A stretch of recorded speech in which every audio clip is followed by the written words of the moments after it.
یہ واقعہ شام کے شہر دمشق میں ہوا۔ ایک نوجوان خوبصورت لڑکی روزانہ اکیلی یونیورسٹی جاتی تھی۔ اسی یونیورسٹی میں اس کا والد ایک ڈپارٹمنٹ کا انچارج تھا۔ ایک دن چھٹی کے فوراً بعد اچانک بادل گرجنے لگے اور زوردار بارش ہونے لگی۔ ہر کوئی جائے پناہ کی تلاش میں دوڑ رہا تھا۔ سردی کی شدت بڑھنے لگی۔ آسمان سے گرنے والے اولے لوگوں کے سروں پر برسنے لگے۔ یہ لڑکی بھی یونیورسٹی سے نکلی اور جائے پناہ کی تلاش میں دوڑنے لگی۔ اس کا جسم سردی سے کانپ رہا تھا، لیکن یہ نہیں جانتی تھی کہ اسے پناہ کہاں ملے گی۔ جب بارش تیز ہوئی تو اس نے ایک دروازہ بجایا۔ گھر میں موجود لڑکا باہر نکلا اور اسے اندر لے آیا اور بارش تھمنے تک اپنے گھر میں رہنے کی اجازت دے دی۔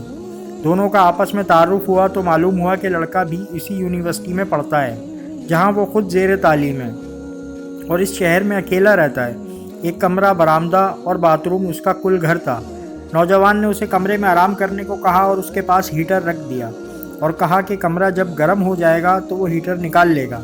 تھوڑی دیر لڑکی بستر پر بیٹھی کانپتی رہی۔ اچانک اسے نیند آ گئی تو یہ بستر پر گر گئی۔ نوجوان ہیٹر لینے کمرے میں داخل ہوا تو اسے یہ بستر پر سوئی ہوئی لڑکی جنت کی حوروں کی سردار لگی۔ وہ ہیٹر لیتے ہی فوراً کمرے سے باہر نکل گیا، لیکن شیطان جو کہ اسے گمراہ کرنے کے موقع کی تلاش میں تھا اسے وسوسے دینے لگا۔ اس کے ذہن میں لڑکی کی تصویر خوبصورت بنا کر دکھانے لگا۔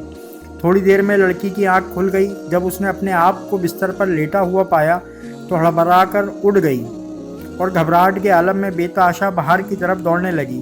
اس نے برآمدے میں اسی نوجوان کو بے ہوش پایا۔ وہ انتہائی گھبراہٹ کے عالم میں گھر کی طرف دوڑنے لگی اور پیچھے مڑ کر بھی نہ دیکھا، یہاں تک کہ اپنے گھر پہنچ کر باپ کی گود میں سر رکھ دیا، جو کہ پوری رات اسے شہر کے ہر کونے میں تلاش کرتا رہا تھا۔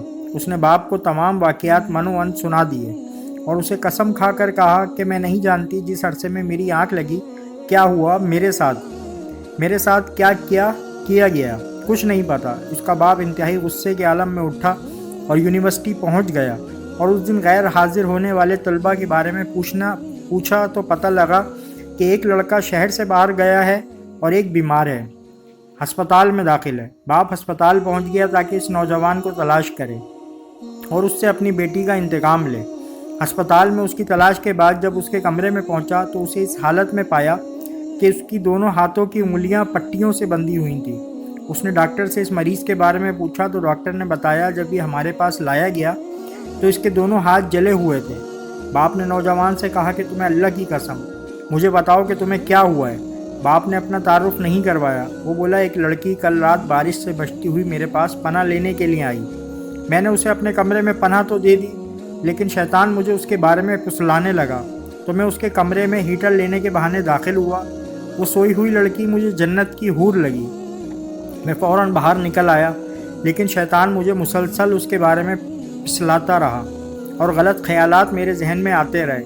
تو جب بھی شیطان مجھے برائی پر اکساتا میں اپنی انگلی آگ میں جلاتا تاکہ جہنم کی آگ اور اس کے عذاب کو یاد کروں اور اپنے نفس کو برائی سے باز رکھ سکوں، یہاں تک کہ میری ساری انگلیاں جل گئیں اور میں بے ہوش ہو گیا۔ مجھے نہیں پتا کہ میں اسپتال کیسے پہنچا۔ یہ باتیں سن کر باپ بہت حیران ہوا۔ بلند آواز سے چلایا، اے لوگو، گواہ رہو، میں نے اس پاک سیرت لڑکے سے اپنی بیٹی کا نکاح کر دیا ہے۔ سبحان اللہ۔ یہ ہے اللہ سے ڈرنے والوں کا ذکر۔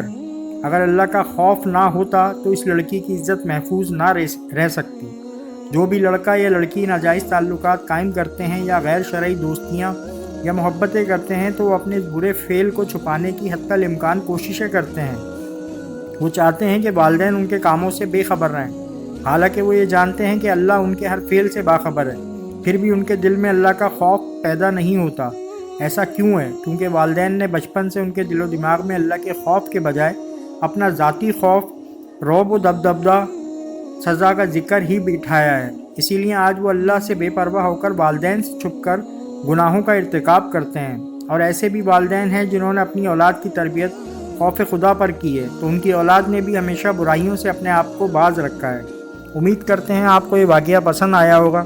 ایسے مزید واقعات سننے کے لیے اور دیکھنے کے لیے ہمارے چینل کو لائک کریں، سبسکرائب کریں اور کمنٹ کریں۔ شکریہ۔